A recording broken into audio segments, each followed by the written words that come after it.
Salut tout le monde et bienvenue sur ce nouvel épisode des histoires courtes d'Akira Toriyama. Aujourd'hui, je vais vous parler d'un manga déjà un petit peu plus connu, j'ai nommé Go Go Hackman.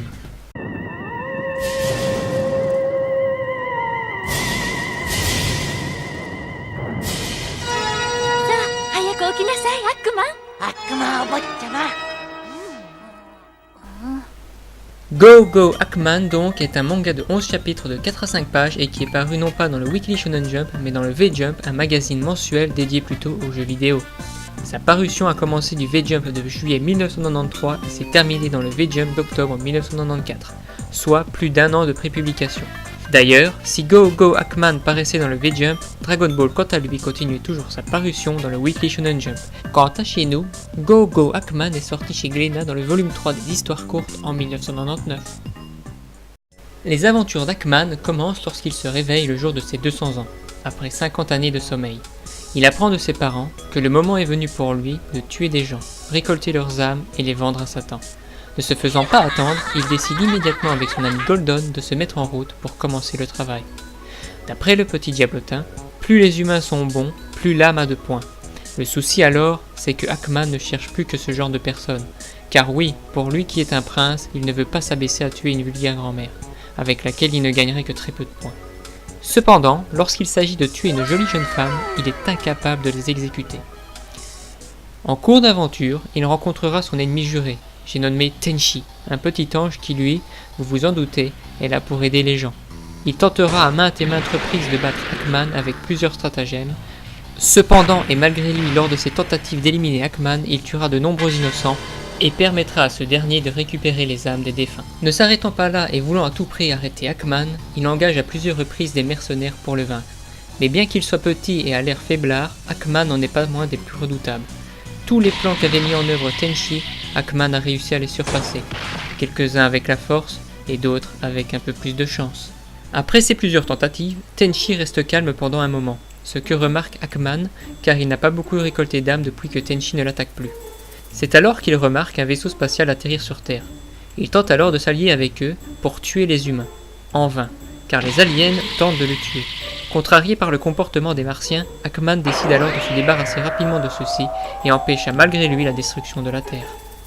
Un peu plus tard, lorsque sa mère lui demande d'apporter les récoltes à Satan, il rencontre Maya, une jeune diablotine qui elle aussi ramène des âmes. Mais par rapport à Hackman, elle en a rapporté énormément, ce qui a même rendu l'apparence d'antan à Satan. Du coup, et malgré les moqueries de cette dernière concernant sa récolte d'âmes, il demande à Maya de l'épouser. Ce qu'il regrettera beaucoup plus tard, car elle proposera un défi à Hackman en lui promettant que s'il parvenait à battre son petit ami, qu'elle se marierait avec lui. Hackman accepte la rencontre et le démolit sans la moindre difficulté, ce qui émoustilla Maya qui tomba immédiatement amoureuse de lui. Au début, il fut content de ce résultat, mais après, à la nuit tombée, il regrettera amèrement d'avoir voulu l'épouser. Et voilà comment se concluent les aventures de Go Go Hackman en manga. Mais attention, ce n'est pas tout. Le manga a eu sa petite popularité au Japon, car un OAV y a vu le jour. L'OAV ayant une durée d'une quinzaine de minutes a été diffusé pour la première fois lors de la Jump Festa de 1994, un événement qui présente les jeux vidéo à venir, tel que justement pour cette édition, le tout premier jeu Hackman, qui nous montre des petites phases de gameplay. 開発途中のゲーム画面を少し紹介しよう。悪が善を倒すという設定のこの作品。主人公アックマンは気が短くすごいパワーの持ち主。パンチや爆弾、剣を使って次々に立ち向かってくるエンジェル軍団の魂を奪っていく。また可愛いキャラクターのゴードンもいつもアックマンの後ろについて大きな瓶に魂を集めているぞ。 Ou bien encore un trailer de folie de Dragon Ball Super Butoden 3.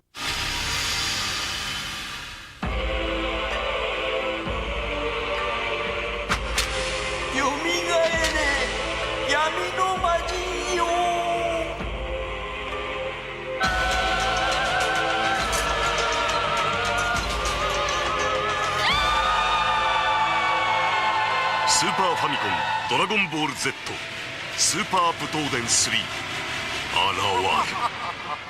Également, d'autres jeux où Toriyama a travaillé dessus ont été présentés, tels que Dragon Quest VI. そうです。これは主人公で正義感の強いすごく明るい少年ってことで、これはハッサンっていう筋肉隆々のキャラクターなんですけども、武闘家タイプのそういうキャラクターです。チャモロ ou bien encore Chrono Trigger. ガーの意味は時の引き金。鳥山明先生、堀井雄二さん、坂口博信さんの3人が集まって作る夢の超大作だ。 Bien entendu, d'autres jeux ne concernant pas Toriyama ont également été présentés lors de cet événement. Mais revenons à l'OAV Hackman, il reprend en grosse partie quelques chapitres du manga. En résumé, et tout comme dans le manga, Hackman se réveille le jour de ses 200 ans et commence son travail de récolte d'âmes pour la vendre à Satan. Il rencontre alors Tenchi, le petit ange, qui tentera en vain de lui mettre des bâtons dans les roues, en engageant à plusieurs reprises des mercenaires pour tenter de le vaincre. Et l'OAV se termine une nouvelle fois sur une défaite de Tenchi contre Hackman. Pour l'OAV, je vais plus m'attarder sur les personnes ayant travaillé dessus, commençons déjà par parler un peu des seiyū des personnages. 会場ではアニメの声優さんたちによるアフレコの実演もあった。最後に V ジャンプオリジナルアニメ「ゴーゴーアックマン」をどうぞ。 Hackman a été doublé par Megumi Urawa qui a doublé Erasa et Hope dans Dragon Ball Z. Pour citer d'autres personnages où elle a œuvré, il y a par exemple dans Digimon, Armadimon, le partenaire de Hidayora, qu'elle double également. Goldon, quant à lui, a été doublé par nul autre que Bin Shimada, la voix de l'incontournable Broly. Mais pas que, dans Dragon Ball Z, il a doublé également le Kaio de l'Ouest. Dans Dragon Ball Kai, il a repris le rôle de Babidi, qui à l'époque était doublé par Joji Yanami. Et quant à l'antagoniste Tenchi, il a été doublé par Yoko Tepposuka, qui elle a doublé dans quelques films Gatchan Norimaki de Dr. Slump, ou encore Charmy dans Sonic X. Pour ce qui est des personnages secondaires, le père d'Hackman a été doublé par Koji Totani, et la mère par Yoko Kawanami. Et pour les personnages que Tenchi a recrutés pour vaincre Hackman, nous avons Hisao Egawa qui prête sa voix à Radel, et Noriko Uemura qui prête sa voix à Joséphine. Voilà pour ce qui est des seiyū ayant participé sur l'OAV. Maintenant, pour ce qui est du staff, attention, je tiens à préciser que je ne suis pas un grand connaisseur, donc il y aura peut-être quelques erreurs. Le réalisateur de l'OAV est Takahiro Imamura, qui a réalisé quelques épisodes de Dragon Ball Z, dont notamment l'épisode 286 qui conclut le combat contre Majin Buu pur, ou encore le tout dernier épisode de la série. Au scénario, nous retrouvons Takao Koyama qui a également travaillé sur tous les films de Dragon Ball Z à l'exception de Battle of Gods et Fukatsu no F. Au storyboard, nous avons Daisuke Nishio. Pour les décors, nous avons Koji Sakaki et Morihito Ohara qui ont également travaillé sur les films 4 et 13 de Dragon Ball Z. Pour ce qui est de l'animation, nous retrouvons en directeur d'animation Naoki Miyahara, qui a notamment été animateur clé dans Dragon Ball Z ou encore quelques fois aussi directeur d'animation. Il a également été animateur clé sur cette OAV. Et terminons sur les animations clés où nous avons, comme je l'ai dit juste à l'instant, Naoki Miyahara, Tadayoshi Yamamuro, Akira Inagami et Akiyo Katada. Bien entendu, d'autres personnes ont travaillé sur cette OAV, et si vous désirez en savoir plus, n'hésitez pas à aller checker le site Anime News Network que je mettrai en lien dans la description. Il y avait donc, et je peux le dire, du beau monde à avoir travaillé sur cette OAV Go Go Hackman. Mais attention, ce n'est pas tout ce qu'il y avait sur l'univers Go Go Hackman, car comme je l'ai dit précédemment, Hackman possède des jeux à son effigie. 4 jeux pour être plus précis, tous développés par Bande Presto. 3 d'entre eux sont sortis sur la Super Famicom et sont des jeux de plateforme. D'ailleurs, lors de la présentation des jeux dans le magazine V-Jump, un petit chapitre mettant en scène les personnages du jeu paraissait également. Le premier jeu Go Go Hackman sur cette console est sorti en décembre 1994. Il reprend en grande partie l'histoire originale du manga. En effet, Hackman doit récupérer les âmes de ceux qu'il tue, mais pour empêcher cela, Tenchi le petit ange veut arrêter Hackman. Et pour y parvenir, il va donc engager des gens pour tenter de le stopper. Il reçoit même l'aide du grand ange et de son armée pour l'aider. Go Go Hackman 2, quant à lui, est sorti l'année suivante en juillet 1995. Dans cet épisode, et pour ne pas changer, Tenchi va encore stopper Hackman, et pour cela, il s'allie avec un groupe de rock nommé les Metal Angels. Quant au dernier sur Super Famicom, Go Go Hackman 3, sorti quelques mois plus tard en décembre 1995, Hackman devra pour une fois s'allier avec Tenchi, qui entre parenthèses ici sera jouable, coopérer pour contrer le plan d'un genre de policier gay et pédophile. Oui, vu comme ça c'est très glauque, mais c'est bel et bien l'histoire du jeu. Il est intéressant de noter qu'un 4ème épisode aurait peut-être pu voir le jour, comme le démontre cet écran de fin. Et pour le dernier jeu Hackman, il a vu le jour sur la Game Boy en août 1995. Le jeu abandonne la plateforme pour plutôt s'aventurer dans un style de Pac-Man. En effet, pas de grande histoire, il vous suffira juste de récolter un certain nombre d'âmes pour passer au prochain niveau. A noter que sur Playdia, une console de Bandai uniquement sortie au Japon en 1994, et où les jeux étaient plutôt des vidéos interactives, dont l'un des plus connus est Dragon Ball Z, le plan d'anéantissement des Saiyans, un CD promotionnel était offert avec le V-Jump nommé Go Go Hackman Planet, Il était sorti en novembre 1994 et était limité en 200 exemplaires. Par contre, je ne sais pas si c'était un jeu ou bien juste l'OAV qui était disponible en visionnage sur le CD. On peut donc dire que Go Go Hackman a quand même eu son petit succès à l'époque, mais qu'au Japon, car chez nous, il est plutôt passé inaperçu. Les jeux et l'OAV n'ayant jamais été édités en français, nous n'avons donc pas pu en profiter.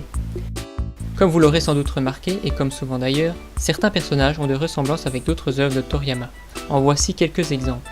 Pour commencer, Hackman partage une forte ressemblance avec Trunks, surtout au niveau de la coupe de cheveux.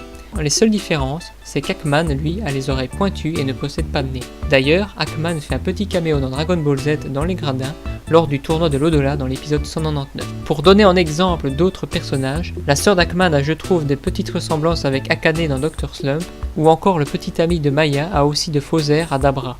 Nous pouvons également constater pour les œuvres parues après la série Go Go Hackman que le roi de la patrouille galactique a de fortes ressemblances hormis la bouche avec les extraterrestres qui apparaissent dans Hackman. Dans l'anime, il y a également un clin d'œil au Super Saiyan au moment où Tenchi s'énerve contre Hackman. On peut remarquer aussi que pour accéder au royaume de Satan, il faut aller dans le ciel, un peu comme pour aller dans le palais de Kami-sama dans Dragon Ball. Et avant de conclure, petite fun fact, il existe 5 petites peluches sorties par Banpresto à l'effigie des personnages de la série. Et voilà qui conclut cet épisode sur Go Go Hackman. J'espère que la vidéo vous a plu, si c'est le cas n'hésitez pas à l'aimer, à la partager un maximum et surtout n'hésitez pas à vous abonner. Quant à moi je vous remercie du visionnage et je vous dis à la prochaine.